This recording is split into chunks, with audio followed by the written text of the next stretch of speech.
Hello, mysterious person behind the screen, and welcome to another Doctor Who audio commentary from me and Isaac. Hello. This time we're doing, in continuing our kind of look back at the 10th Doctor era, some highlights from the 10th Doctor era, we're doing The Waters of Mars, the penultimate 10th Doctor adventure from the 2009 specials.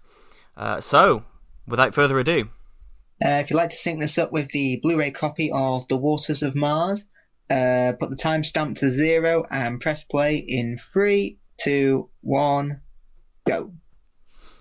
I will preface this just to say we are using the standard Blu-ray as opposed to the Steelbook, because there are some speed differences between the two, so we are using the standard Blu-ray for this version, for this commentary. Very true, yeah. Now, this story had a very... I mean, I'm reading it now. It had a very interesting production history because it started off extremely different to what we got on screen. It was going to be about the Doctor finding himself in an abandoned hotel while alien activity caused the Earth to be frozen in time. Yeah, which is completely different. Yep. This would be too costly for the team, so RTD thought of about an adventure called Christmas on Mars. Nice. Yeah. Yeah. They were hoping that they would get this special to air around about Halloween time, 2009. Yeah. Which was it was around that time, wasn't it? I remember it going out. I actually remember it was November 15th. November 15th. Yeah. So it was autumn. It was listed as an autumn special. So yeah. And to be honest, I actually didn't watch it when it went out because I was too scared. Basically. Oh, really? Yeah, but all the trailers and stuff scared me too much, so I watched it like the day after. This was a common thing. If I thought an episode would scare me, I would get my parents to watch it first. And if they said actually it's not that scary, I would then watch it the day after. So that's what happened with this. Honestly, I remember the gap between this. Well, it was a Planet of the Dead and this just feeling so long, even though in retrospect it was 7 months. Yeah, I think it's because from Planet of the Dead to Wars of Mars, I left primary school and started secondary school. Oh, there you go. Yeah. Yeah, that's what made it feel so long. Mm-hmm. I think as well because this era we had like from 2005 we had consistent series every spring, followed by a Christmas special, and I think the 2009 specials year was the first time that had kind of been broken. So I think that did feel different as well. I wonder if like nowadays it probably wouldn't feel as big because we're kind of used to having much longer gaps. But yeah. Yeah, I mean, I think now with the days of binging and streaming, having specials aired out across 1 year, I just don't think it's the way to go anymore. No, I don't think so. I think it hence works. Why I think, hence why I think they're clever just to have all the 60th specials that are coming up in like just 1 month or something like that. I agree. Yeah. I think these specials worked at the time because it was almost like definitely they were billed almost as one entity, like one event. Like you would when you kind of read about it in the Radio Times, it would be like the first of 5 specials throughout the year and stuff. So you kind of knew more were coming. Where I feel like with the 2022 specials, for example, I don't think they worked as well because there were only 3 of them, and often we didn't actually know when the next one was going to air. So it was like one of those things. It was like it just felt so piecemealed, whereas this felt a bit more kind of structured. And I'm not a huge fan of the specials. They're a mixed bag for me, but I think overall they did work in terms of just keeping the attention on the show. I mean, this is my favourite out of all the specials, but to be honest, none of the others really rise above okay, in my opinion. Like, the next Doctor I think is all right. End of Time I'm not a big fan of. Planet of the Dead is probably the worst because it just doesn't feel very special. Yeah, I agree. I'm not a huge... So, Next Doctor and Planet of the Dead I think are fine. I'm not a huge fan of them, but they're okay. End of Time I think is it represents all the best and the worst traits of Russell as a writer. Well, that's a way of putting it, yeah. On the whole, I enjoy it a lot, but it's very flawed and very messy, but on the whole, I do enjoy it. But this is like so I'm going to... Because I think there's a comparison to be made here with the 10th and the 5th Doctor in terms of their exits. Because, in my opinion, the 10th Doctor has the perfect penultimate story that pushes him to his breaking point. And it's obviously this. And the 5th Doctor has the perfect regeneration story, but his penultimate story is just kind of middling. Whereas with the 10th Doctor, it's the other way around. I'm not a big fan of his final story. That's true, and, actually. Because I feel that with this in context of the whole of the 10th Doctor era, it works so well. The Doctor has lost so much at this point, and I mean, now he's travelling alone. Yeah. He's got no companions, and he feels that, having lost all his people, that he's rightly deserving of the Time Lord victorious and things like that. Definitely. And which I do like, because the end of time really should have just been about him, remembering what the Doctor does. Yeah. And even though we get bits of that, with him saving Wilf, I still don't like it, because it's just not a fan of the tantrum he has and the whole live too long and things like that. Yeah. Yeah. I mean, technically you're 5 years old because RTD thought he was being clever by aging you by the series. Yeah, that's true, actually. Yeah. 5 years old. That's actually quite Whereas funny. The 5th Doctor has the perfect regeneration story. I mean, they were getting there with the 5th Doctor, because Resurrection of the Daleks, Planet of Fire, and Caves of Androzani, they could have been a perfect farewell parade. It's just Planet of Fire is the big... Yeah, it's just like, what is this? In the middle of it. Big sore fun there, because for me, on my recent rewatch, I'm just like, this isn't a story, this is just a checklist. Yeah. Like, Lanzarote, check. Kill off the Master, check. Kill off Chameleon, check. Introduce Perry, check. Do you see the problem? It's not a story, it's just a big, huge checklist. Put Nicola Bryant in a bikini, check. Check. Oh, yeah. And it frustrates me so much, because they have something quite good there where the Doctor is forced to kill Chameleon, but the thing is, who gives a shit about Chameleon? He's not a character. And I know I'm going to get hate from Chameleon fans, but no, he's not. He's a shit robot. Just go away. You're going to get hate from all 2 Chameleon fans. Yeah. So now this stuff is this stuff is great. The whole fixed point stuff, because even if you haven't watched Fires of Pompeii, which goes into like fixed points, this still explains it quite well, I think. I agree. Yeah, no, I completely agree. Oh yeah, he says to Mia Bennett, "You're only 27 years old." But if you look at Roman's age, he's only 25. I know. Yeah, it's a bit like, what? Yeah. I do.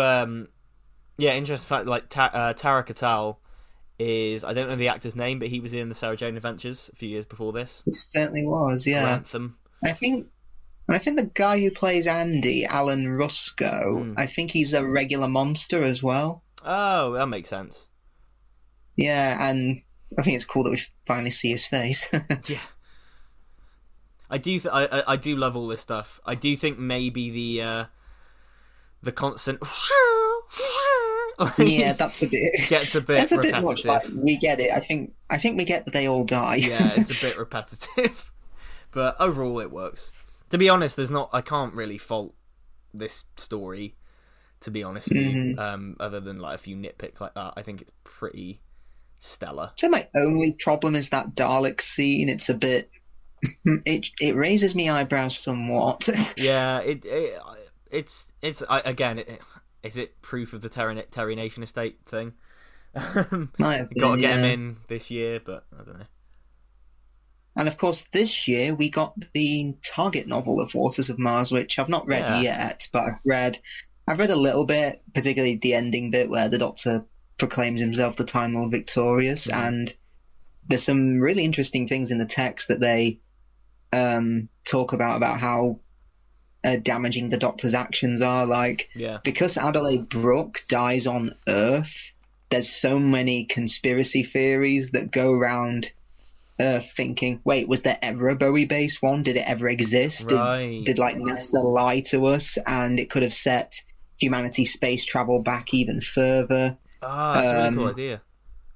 yeah, and basically Mia and Yuri, I mean, uh, they become a couple at the end of the novel, but it was actually hinted at in the episode because there's cutscenes of them pretty much saying like it was a 9 month flight and it was a small rocket. Mm. You telling me no one noticed like that they're Yeah. actually a couple? Yeah.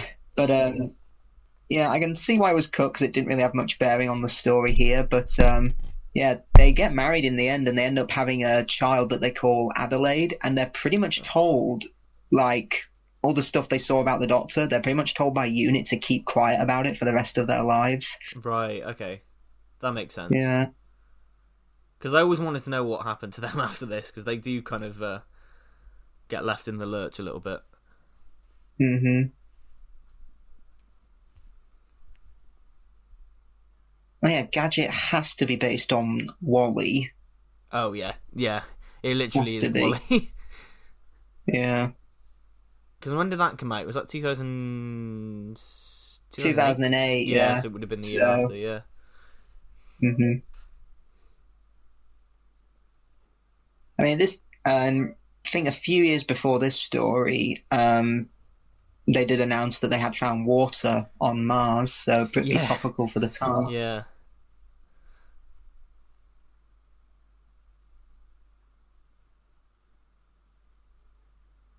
And I know RTD says in the confidential, I'm hoping that for young viewers' lifetime, that people watching at home, that they're going to be able to see the first base on Mars. Though probably not in my lifetime. Yeah. Well, you never know. You never know. Yeah. Hopefully. How old's Russell Mhm. now? Is he 60? Yeah, we've got another 36 years to go. Yeah. Ah, he can make that. Make it to 96, Russell. Yeah.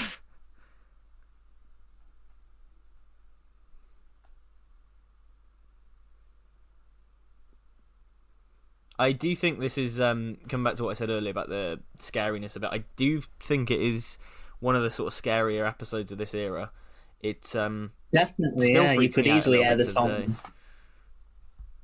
Yeah, there was talk of putting this out on Halloween or round about near that time. Yeah. In fact, one of the dates discussed was November 21st, Oh which is right. the date this story takes place on. Yeah.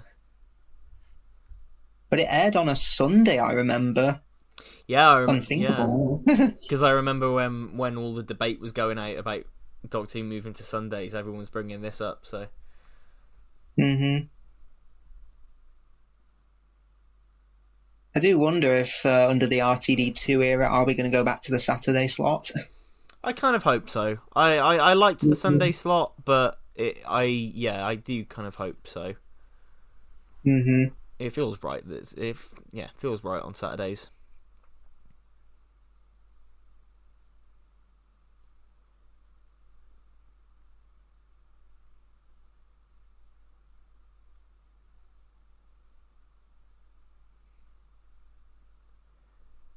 I think it's great though that they tease the reveal of these creatures with the kind of snarling and the screaming and stuff. It's properly effective. I know that like if you watch the Confidential, they do say that they were having like real discussions about what to do about with these monsters, like how far could they go with it without making it too scary, and some of the concept art that they put out was really quite horrific. Yeah, because I think with the concept art, I think they were going to have no hair, Yes, but then they yeah. thought that was way too terrifying. But they thought, oh, if we put hair on, they don't look as scary. To be honest, even with like the look of them is still really freaky, like the cracked mouth and the eyes and stuff. It really is. I think it pushes the boundaries quite a bit, to be honest with you, already. So Yeah, the original idea that the water would come down their faces, but they realised that would blind the actors. yeah, Not very comforting, but even so, they were like covered in like gel to make their clothes look soaking wet. The Yeah. water was quite cold, and they were filming this in like February, Oh, it would have been so freezing. freezing. It's effective. It's quite an achievement, actually. Again, like the confidential episode on this is one of my favourites because goes into all of that, and it's quite impressive how they managed to make that water kind of pour from them, and it looks real, like it looks like it's coming from their body. So it's effective, I think. Really, really well done. And I like the fact that Maggie's eyes, when she turns, they stay human, and I think that makes it. I think she's the scariest as a result. Definitely. I mean, the Ice Warriors get name dropped in this story. I like to think they had a history with the Flood, which Yeah. they went to battle with them over, let's say, ownership of Mars.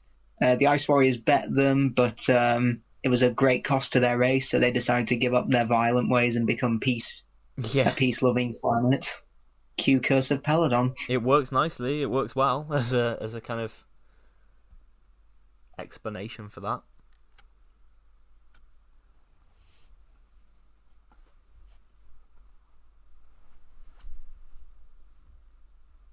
God, even just the way it's shot, with like just him standing with his back to the camera, it's Yeah, it is Graham Harper, so you're going to get scares. Well, this is the last story he directed, and I don't know why he didn't stay on for the Moffat era. Yeah, it's a shame. I'd love to see him come back. I don't know. Is he retired now? I'm not sure, but Mm-hmm.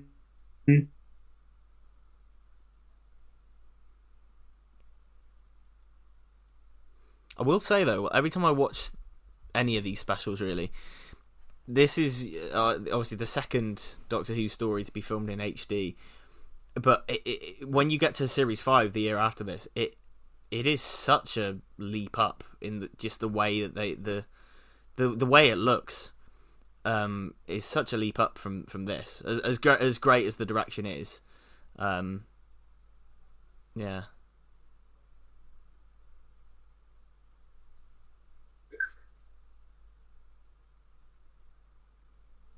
That's really awesome too. The out of focus of her kind of jolting is so good. Definitely.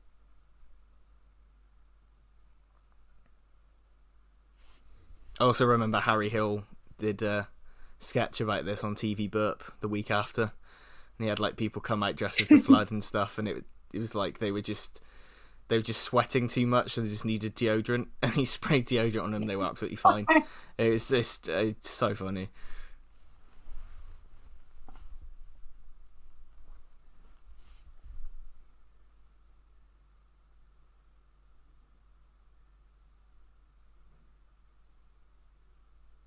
Yeah, I'm looking at Graham Harper's directing CV. The latest thing he's directed is Inside Number 9. Oh, okay. But yeah, one of the episodes as late as 2018. Oh, nice. Okay, so he's still working. I know he's been called the longest serving crew member on Doctor Who because of he started in the mid 60s and made his way to the late 2000s.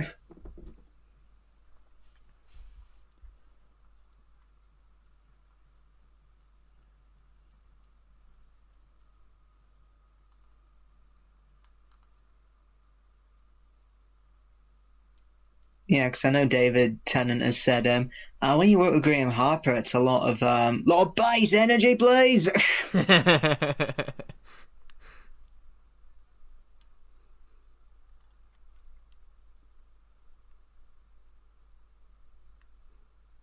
really is like a horror film, isn't it? I say it every time I watch this. I just think this is. I think this is one of the episodes of Doctor Who that pushes the boundaries the most. I think definitely earns its 12 rating. 100%, 100%. I think this is the last time the 10th Doctor wears his blue suit. It is because Wedding of Sarah Jane came before this, but that was the last thing David shot as the Doctor.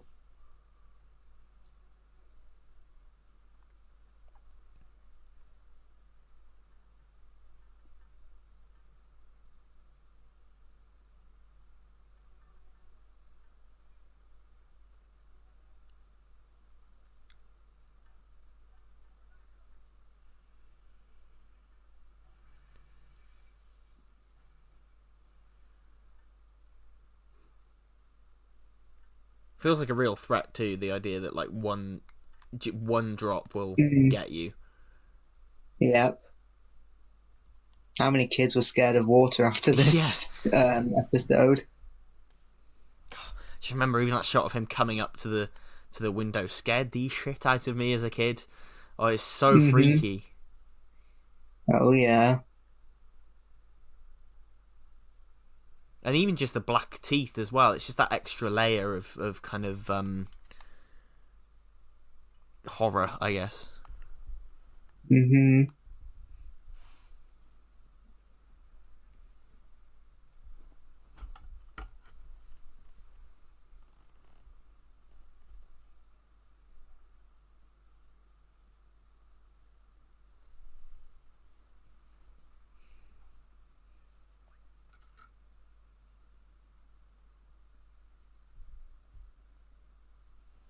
Imagine as well, because these two are wearing contact lenses on top of like all the Hmm. gel and the prosthetic on the mouth and the teeth and all the water and everything. Hmm. They must have been in agony.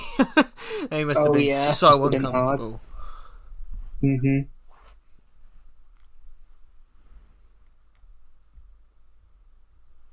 But it also works as like a brilliant, just classic Doctor Who base under siege story too. Yeah, this could easily be a Troughton Yeah, story. I can see this. Closest comparison is probably Fury from the Deep. yeah, probably. Yeah,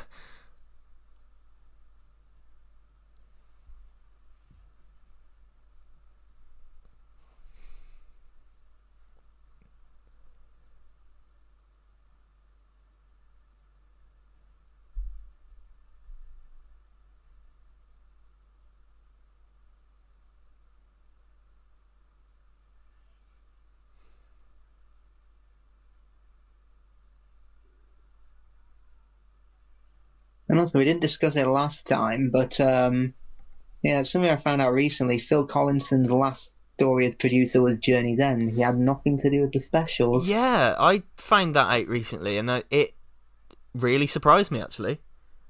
Yeah, you assumed he was always there, Yeah, but no, he did leave just before everyone else did, yeah, and they brought him back now, haven't they? yeah. He is back. I don't know if he's back for series 14, but he's definitely back for the 60th specials.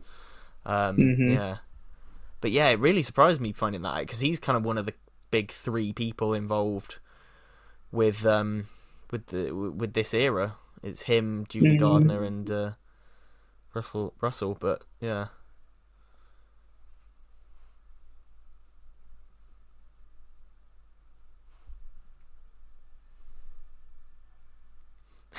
I'm just imagining like Tom Baker trying to work with Gadget, because Hmm. given how what he was like with K9.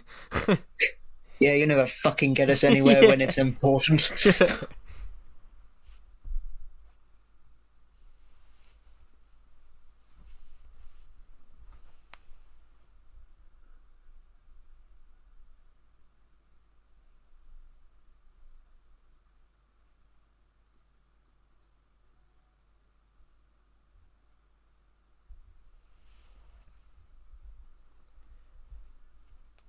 Pretty big. Like Lindsay Duncan's an established performer as well. It's Hmm. quite a. I think it's one of Doctor Who's most underrated guest stars, probably. Definitely, yeah, and she fits it like a glove, I think, Yeah, I agree. perfectly. Yeah. Yeah,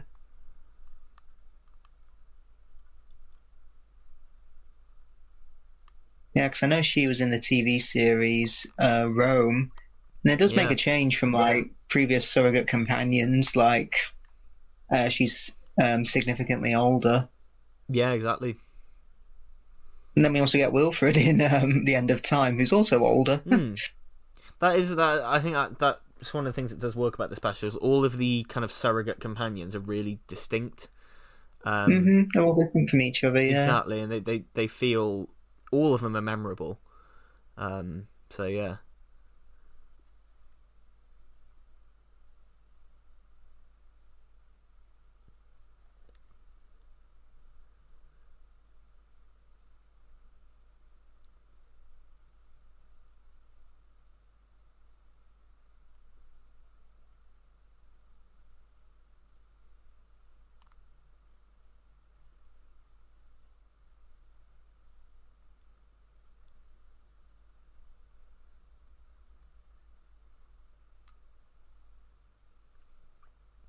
it's freaky as well. The whole like the idea Mm-hmm. is that it's creating water, and it is just kind of like I kind of want to see, because he says there like she wanted a world full of water.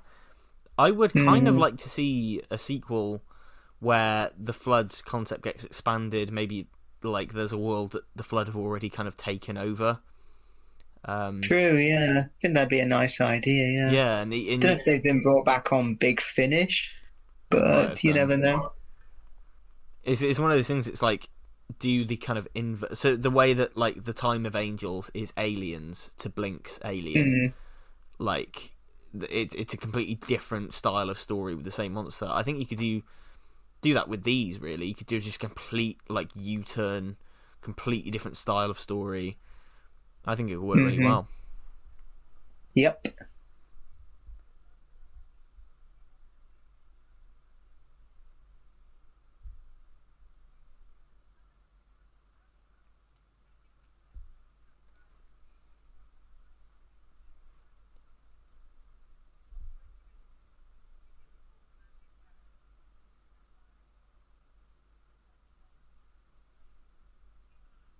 I do like how the crew is multinational. Yeah, yeah, yeah. It's a nice reference to the Troughton era, where pretty much all crew members would be of different nationalities. Yeah, yeah, it's good. It's nice, and it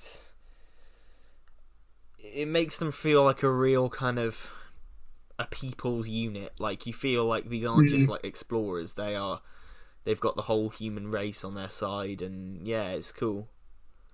mm-hmm.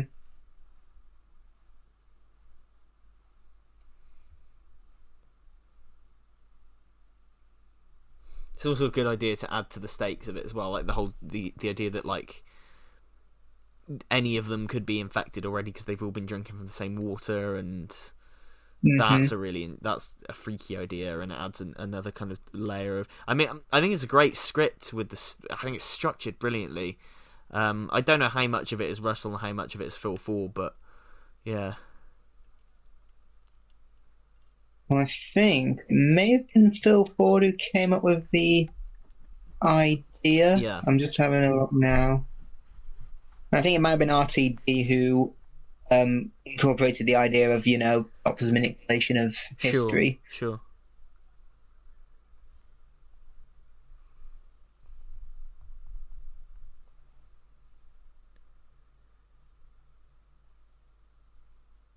And compared to Sanctuary Base 6 from Series 2, I like how this space is a lot cleaner and whiter. Yes, definitely. Because because that's like the 42nd century. This is like the 21st. So bases will be brand new. They'll be clean. They'll never been used before. So naturally they'd look like this. Yeah, definitely. Plus, it's kind of a change of pace from a lot of the kind of aesthetics of this era, where it is very grungy and kind of run down. This is a bit of a change of pace, Mm-hmm. but it also still does feel lived in. It doesn't feel too clean. It's a good balance, I think. Mm-hmm.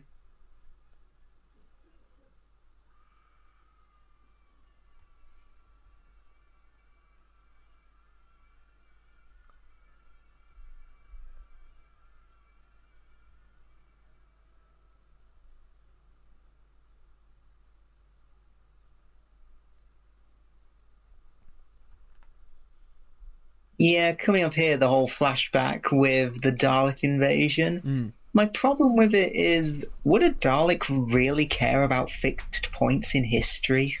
Yeah, it's one of those things. It's like, yeah, I don't know. I'm always a bit puzzled by it, to be honest. I think Yeah, the and image of also it is that very means effective, that but yeah, that means throughout that whole story, there was one Dalek within the whole ranks, pretty much keeping to himself, guys, we're not going to win this. yeah, exactly. Because if she makes it to Earth to Mars in 2059, that means our plan failed. That's true. Yeah, I mean, the Dalek is basically Grandpa from The Simpsons. I knew we wouldn't win. yeah. I guess you can make the argument. Maybe it was like, oh, maybe she'll get there somehow because she'll always go there. But if I kill her, she won't. I don't know. Hmm. Yeah. Here's how I would have fixed it: have maybe her house get destroyed, Yeah, and her parents die, but she's a survivor. So that way, she's indirectly spared, and yeah, she wonders her whole life, why did I survive and not my that would parents? have been good. Yeah. But again, I think this is like the first instance where fans have speculated, is there a deal with the Terry Nation estate that the Daleks have to appear once a year? This is the thing. This is like maybe the first kind of piece of evidence to support that. Mm-hmm.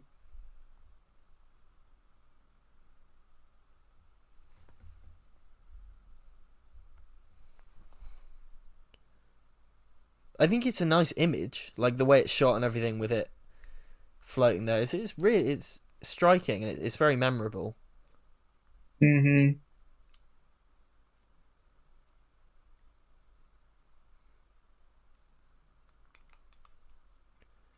I've always wondered, is that the attic from Sarah Jane?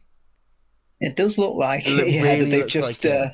quickly redressed it so it's not as The obvious. thing that gives it There's away the is the door. window. Yeah, the window she looks out of looks very similar to Sarah It Jane's window. it really does, because I know that set was also using Torchwood, from Out of the Rain. It was, yeah. Yeah, it's just that kind of. It would not surprise me.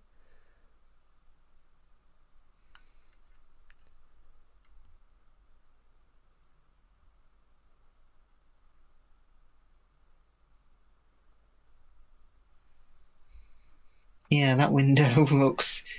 Whenever Sarah Jane Suspiciously. says the whole life on Earth can be an adventure too. Yeah, exactly.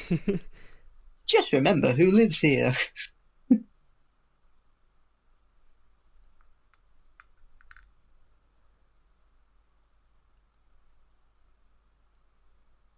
I mean, 2009 also did see the end of Torchwood for a while. Well, 2 years, I should Yeah, say, and when it came where it should back, have ended. yeah, where it should have ended, because when it came back, it was just something else entirely that Torchwood characters just happened to appear in.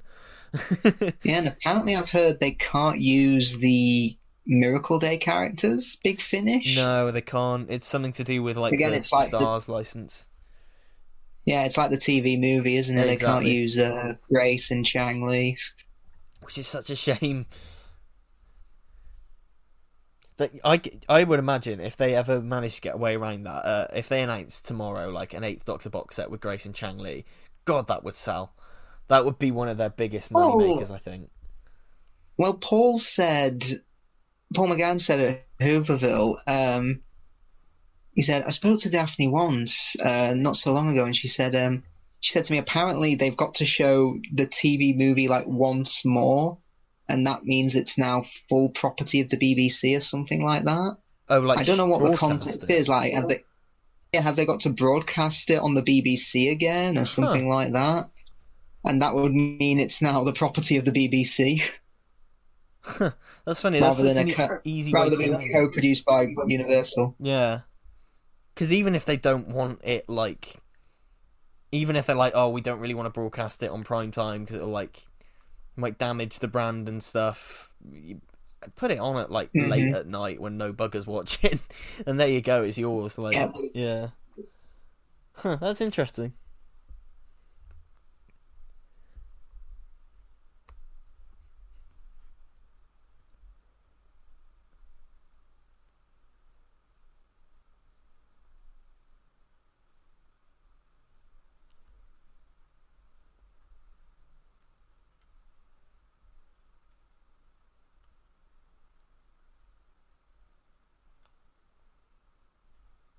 I'm just amazed. A virus has broken out on this base, and there's no attempt at social distancing or wearing masks. Did they Yes, learn nothing from 2020? exactly. Oh, It's funny. I was thinking about that the other day. Like the whole. It sounds a bit grim, but I was thinking about the COVID thing. Like, it's interesting that Doctor Who kind of chose to ignore it as an event. Like, I mean, I guess as far as we're concerned, it didn't happen in yeah, Doctor Who canon, true. but yeah, So I it's know some interesting. soap operas have referenced it, have referenced COVID and incorporated that into their storylines and things like I that. think they kind of had to, didn't But they? yeah, I suppose the closest we get, I mean, this is probably just me looking at the subtext, is probably like Dan and Diane from Doctor Who Flux, because they're separated for a while, Yeah, yeah, and they choose not to get together because of the separation thing. yeah. Quite a few people I've heard of. Sadly after COVID, they just didn't stay together because they were too far apart for a Yeah. long time. Yeah. Well, I do wonder if RTD's going to reference it. I don't know. It's one of those things. I'm not sure whether they should or not. Like, it's one of those. I'm not. I guess the closest you're gonna get is the lockdown video that Jodie did in Yeah, definitely. in a cupboard. Um, Those protein packs look like ice cream tubs. they really do. Yeah. I've got vanilla, strawberry, and chocolate, Captain. And I love this. Like, the bleeping is so obvious. It's like you're hearing what the doctor's hearing. Yeah, Like, he knows how obvious it is, but he can't say anything. exactly. Because if this was any other story, he would have helped them. That's it. It's such a great kind of moral dilemma for the doctors to be in. It's just brilliant. Mm-hmm.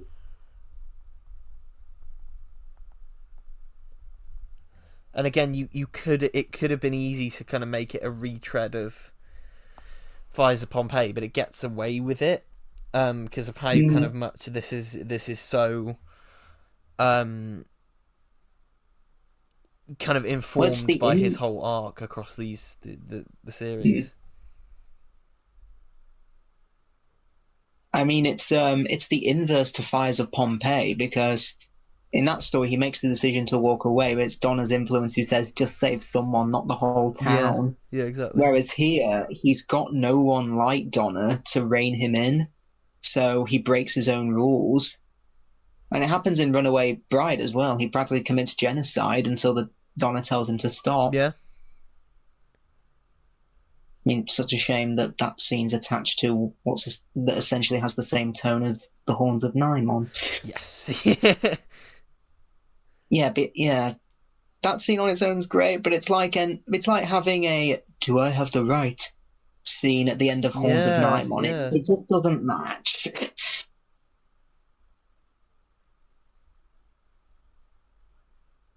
I noticed there was a quick shot of Yuri and Mia holding hands. That's the closest we get to them being a couple, That's the I closest think. hint, isn't it? Yeah.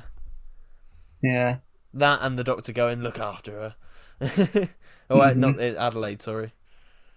Yeah.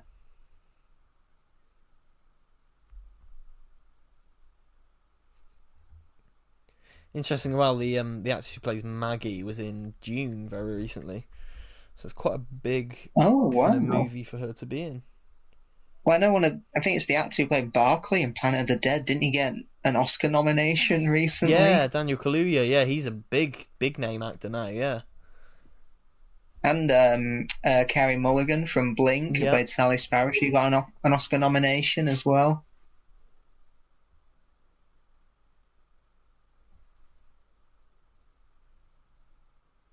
I mean, I can remember names going around for like the 13th Doctor. Eddie Redmayne was one of them. And I remember someone saying, he gave a terrible performance in Jupiter Ascending. Absolutely not. The guy also won a fucking Oscar as well. I think people are going to be a bit more focused on that bloody boy. Yeah. Eddie Redmayne would make a good Doctor, I think. Yeah, he would. Yeah. I love this bit. The fact that she traps him in there and is like, just cut the bullshit for once. Just tell me. Mm-hmm.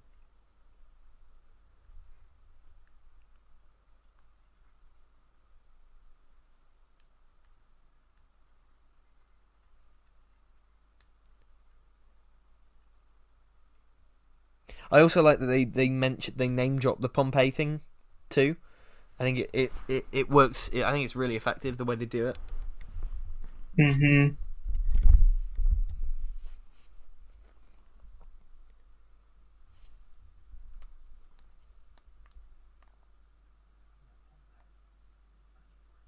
Yeah, I think it reinforces the idea that the Doctor I'd say both the Ninth and the 10th Doctor, it's why they need someone to be with them. Yeah, exactly. Like a constant companion, otherwise they will break their own rules. Like, for example, in Dalek, the Ninth Doctor just outright holds a gun, something the Doctor would rarely do. Yeah.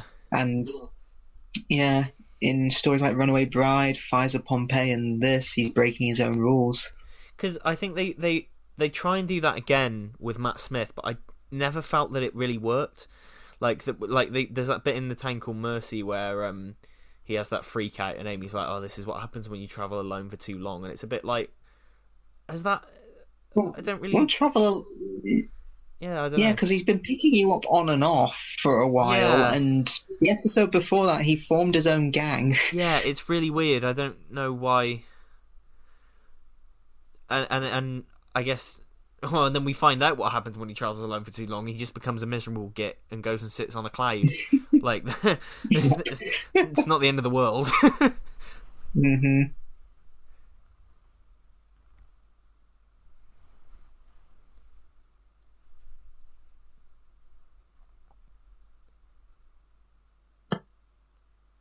And this episode has a dedication to Barry Letts, who died, I think, a month before this was transmitted. And that was a surprise to me because I didn't really have the internet. I didn't read Doctor Who magazine, but I knew of him. I knew who Barry Letts was, so that was the first time I'd heard of it, that he had died. Yeah.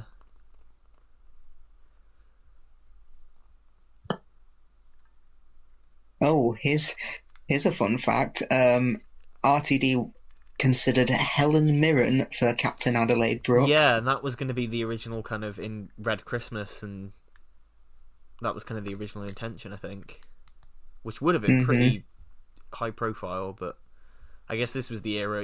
This was the era where Doctor Who was getting Kylie Minogue, so I guess anything was possible. Yeah, so Helen Mirren had been a walk in the park, probably. Yeah.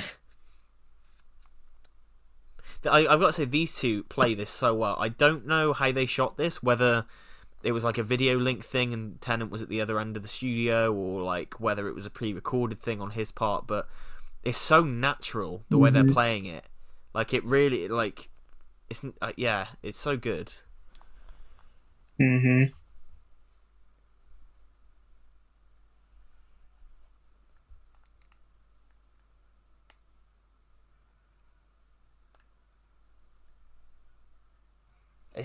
This is probably one of the darkest Doctor Who's, I think. Certainly the Most certainly, yeah. I mean, I remember the trailer at the end of Planet of the Dead, like, there was barely any music. It was just like the cloister bell constantly ringing. Yeah. And it was just like very little sound effects as well and things like that. And it was just really good. It's impactful. It definitely is like... I remember the whole year did feel like it was ending. Like, it felt like it was hurtling towards a conclusion. So, definitely, yeah.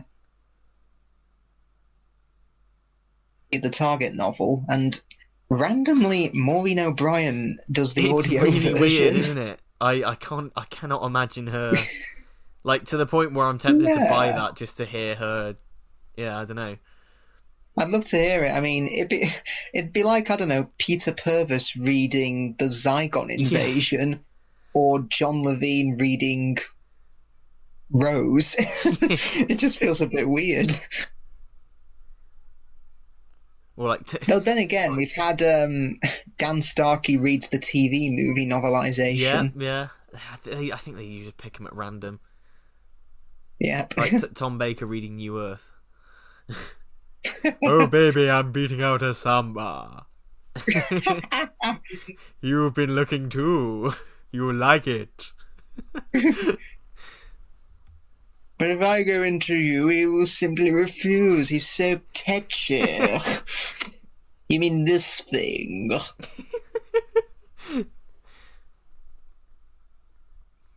This is one of the most sort of devastating scenes in the whole thing. She's so good here, the way she just like breaks down as soon as the water hits. Yeah. Oh god, it's brilliantly done. Yeah. And you just hear it's so dark, but not to the point Yeah, where because I think the Doctor easily could have turned off like the comms in his yeah, spaceship. I think he chooses to listen to it. It's very much like the scene at the end of Children of Earth where Jack sacrifices his grandson. yeah, You notice the other characters look away, but Jack forces himself to watch. yes, yeah, very true.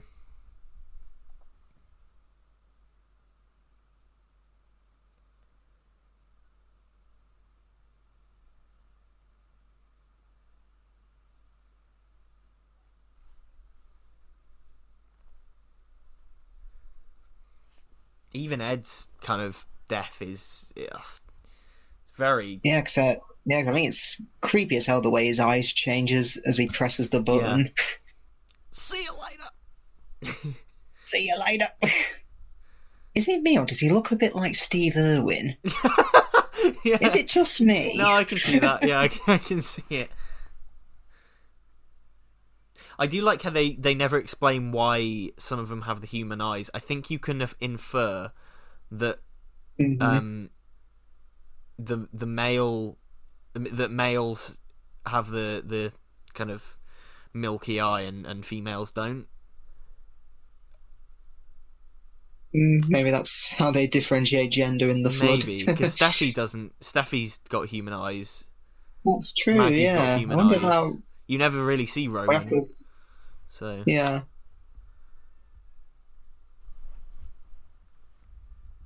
And even so, not all of them. I like how the deaths can be a bit different. For some of them, they get soaked, yeah, and for Roman, it's just one drop, and it's so tragic. exactly. And I love how it looks like a tear as well. Yeah, it's so good.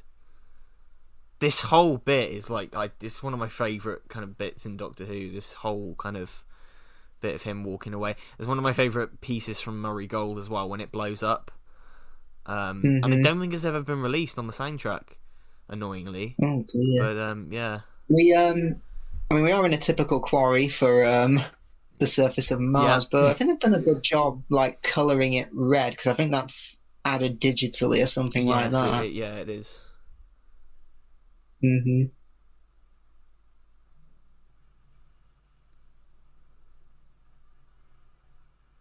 Yeah, the music's just so good here. Mm-hmm. And then the way it blends into the Doctor's theme in a minute, we get the piano and stuff. Yep.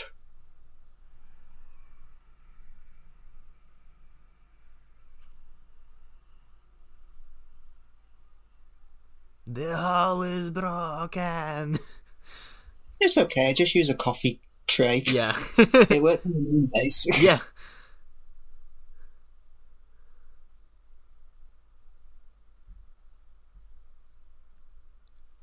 And it's a proper like culmination of the era too. Like it really builds to that finale with the whole Mm-hmm.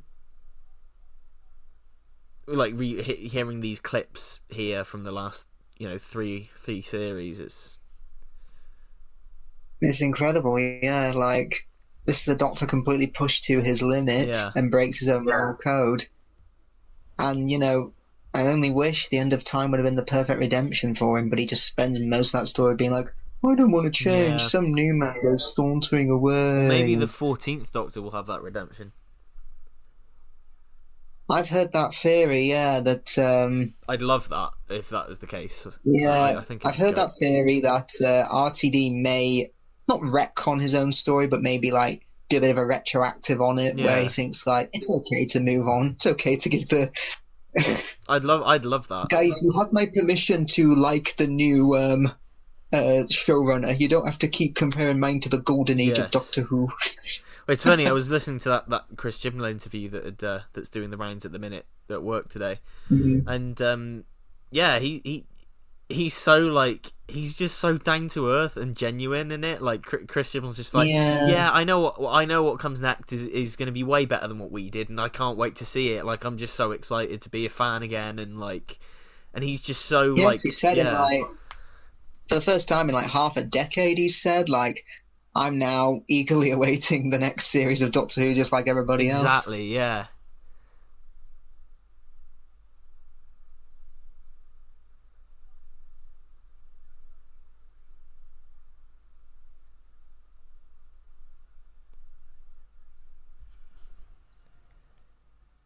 Yeah, they discuss it on Confidential as well. If he's willing to do this, what's to stop him from stopping Rose going to a parallel world? What's to stop him from having Donna's memories altered and Exactly. things like that?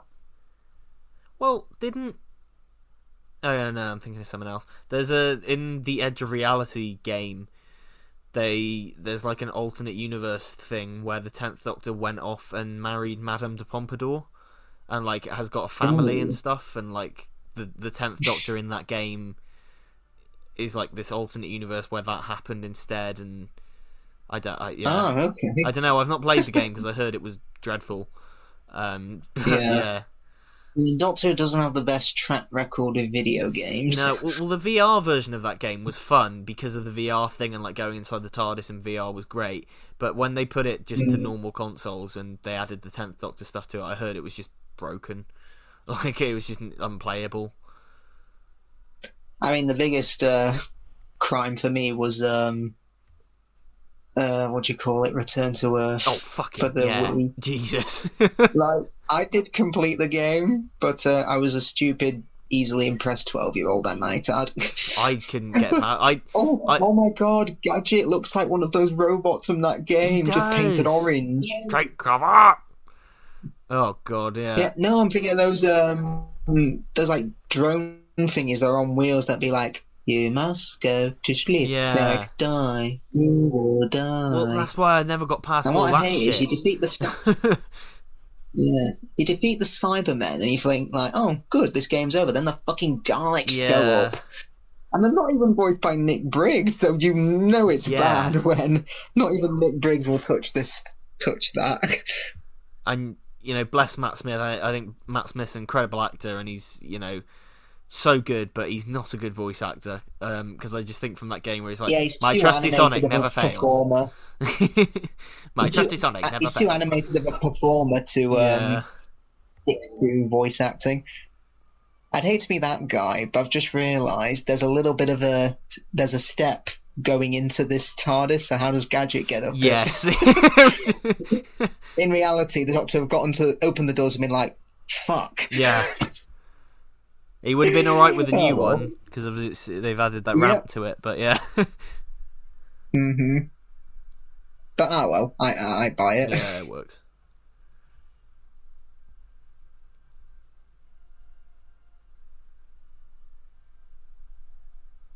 So anyway, if you ever want like sort of an hour and a half of just pure hilarity, watch the Review of Death's playthrough of Return to Earth. Oh yeah, it's so good.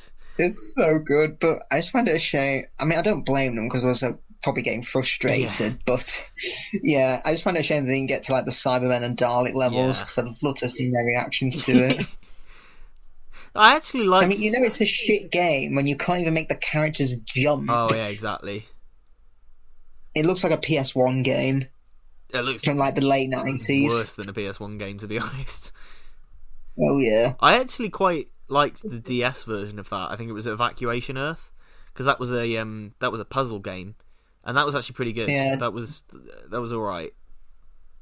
Never played that. It was just the Return to Earth one I played. Because they were like sequels to each other, weren't they? They like followed on something like that. Yeah, and it was a bit like the adventure games though. They were good. Never played those. I played the first four, I think. Yeah, they were good. If there's one image that I think sums up the Time Lord victorious, it's that one there of the Doctor waiting for the TARDIS. Oh, I agree. There's light, but he's surrounded by flames as well. Yeah. Oh, yeah. It's so good. Because he could be people's salvation, but he could be history's hell, shall we say? Yeah. Because of the effects he's had on history, it could be catastrophic here. And there was also, as we're getting to Earth, there was a cut line where after the Doctor says, "It's snowing, I love snow," and I think it's Yuri who says, "It's carbon ash." What? Where are you from? Like, obviously, it's a running joke that it never properly snows in the Doctor Who universe, but I'm glad they cut it because I'm like, time and a place. Yeah, I agree. I'm amazed we've got through this whole thing and not once mentioned the Time Lord Victorious event that they tried to do. Well, there's a Blu-ray of it of Yeah, certain stories. it's random Like stories. some stories I can get why you'd put in there, but like Curse of Fenric I can get from the classic era because the Seventh Doctor very nearly did become a Time Lord victorious, I think. Yeah, But why have we got State of Decay, or is it is Genesis of the Daleks in there? yeah, I think it is.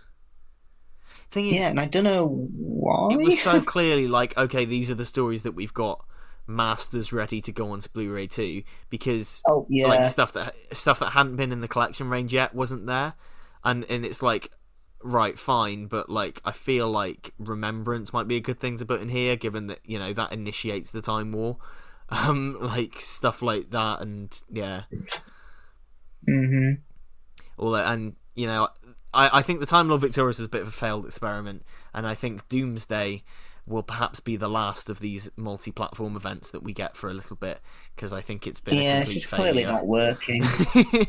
I do feel really bad for Sue Kempner because she's so good, but like in every post that they do, She's trying her best. I just hate how bigots saying like, "Oh, she has different political leanings I to me. That know. way, I can harass her." Thing is, she's such a funny performer, and it sucks that this is like her stamp on the Doctor Who universe now, because Yeah. she's just she deserves so much more, and like it sucks that every Doomsday post is just people shitting on it, but I can't really defend it either because it is just this like Mm. yeah, it's just not worked at all. hmm And what was the concept of Time Lord Victorious anyway? Like, I never really got what the story was. I don't know either. Was it just because for me, I think Time Lord Victorious could work as one of those big Finish what if stories Yeah, because we've had stories where what if the Doctor did decide in Genesis of the Daleks he had the right and it started the Time War yeah, early. So what if? So yeah, we could have had a what if story with this. Like, what if the Doctor realized he was right with the whole Time Lord Victorious thing and decided to, yeah. undo important historical events and save people? Yeah. Yeah, what if he never had that moment where I've gone too far? What if he just walked straight back into the TARDIS and did not care at Yeah, all that it would be interesting. yeah. Yeah, and I'm surprised they did get away with, basically implying suicide Yeah, in Doctor Who. it's pretty. That's what I mean. I think this whole episode really pushes the boundaries. Um, hmm it's yeah, I remember when the Time of Victorious spin-off came out, people were like, "How can they make a spin-off out of just one word?" And I'm like, excuse Torchwood. me, you ever seen Star Wars? Yeah. You fought in the Clone Wars? Oh, there you go. It's already a spin-off. It's funny as well. The whole the laws of time are mine and they will obey me has become a bit of a meme. It's Mhm. like when you manage to get this amount of things done in an hour, the laws of time are mine and they will obey me. Mhm. There is so Jenny Dimensions and Jen on Twitter pointed this out, and I can never unsee it. There's a mistake here with the Ood when it shows up later. Oh, You really? can see, so when Ood Sigma like fades out and disappears, if you look very closely to the on the side of the screen, you can see it walk off. You can see the actor in the suit walk off Oh, because they put the fade in slightly too early, and oh dear. it's really not it's not noticeable unless you're looking for it, but you can just see this sort of ghost Ood just walk to the left, Ah. and it's like I saw it once and I can never unsee it. It's a similar thing, by the way, and I will put a thing here. If you're a fan of the Akaten speech from the Rings of Akaten, mute this for a hmm bit because you will never be able to unhear it or unsee it. Rather, if you watch the Akaten speech and look at Matt Smith's eyes, he's reading off cue hmm cards and he keeps looking down. So he's looking up for the whole thing, and then occasionally he'll just look down and then up again and then down, and his eyes are like going from left to right reading a cue card. And again, I can never unsee Oh dear. that. I had no idea. Yeah, Well, to be fair, if you there's a shot in Day of the Doctor where he's clearly got his the script on the script, he's left it on console. the console. Yeah. That's one of my favourite Doctor Who moments. Now it's been ruined forever. Thank you, Matt.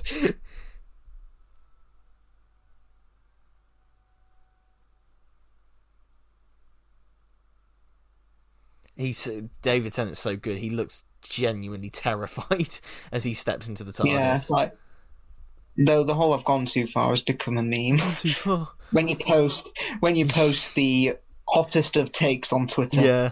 gone too far. Is this it? My death? Is it time? Well, the way it's going under Elon Musk, maybe it is time for Twitter to end. Oh, it's time for the Twitter to end. To end. Unless someone can come in and be like the Doctor there. No. It's a great trailer as well for the end of time. It's a really good trailer. I Yeah. remember the excitement.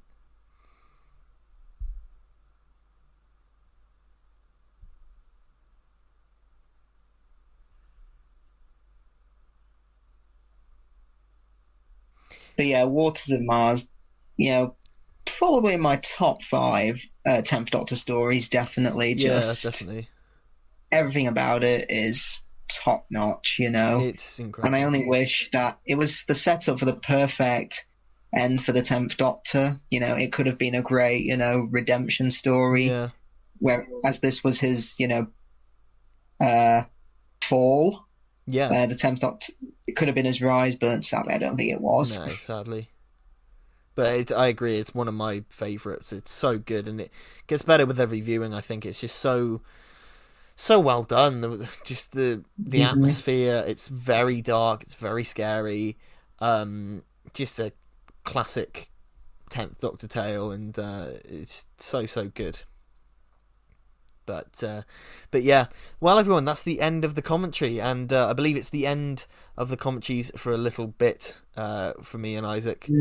But Certainly, yes, but a good one to go out on, I very think. good one to go out on. So if you've enjoyed this kind of mini series of Doctor Who commentaries leading up to the 60th, then why not check out some of the other ones we've done? There's a whole playlist of these on my YouTube channel. I think we're up to 75 now. I think so, something insane like that. There's loads of them, so yeah, you can go and check those out if you enjoyed this.